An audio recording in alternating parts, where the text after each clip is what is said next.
আজকে ঠিক 8টার সময় সন্ধ্যা 8টায় আমরা খবর পাই আমাদের কাপাস এরিয়ার একটা 3.5 বছরের মেয়েকে যৌন নির্যাতন করেছে। সাইকেল দোকান, বাড়ির পাশেই সাইকেল দোকান, সে মুভিজে।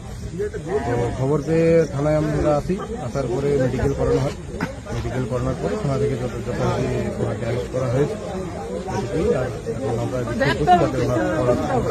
ফাঁসি চাই, ফাঁসি চাই, ফাঁসি চাই, ফাঁসি চাই।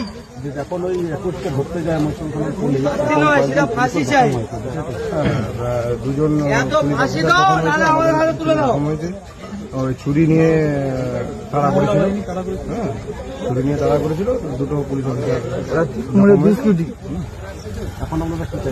এখন আমরা দোষী শাস্তি চাই। এবং আরো একটা যেটা বিষয় নজরে এসেছে, কারণ উনি বয়স্ক, ওনার একটা ছেলেও আছে বাড়িতে।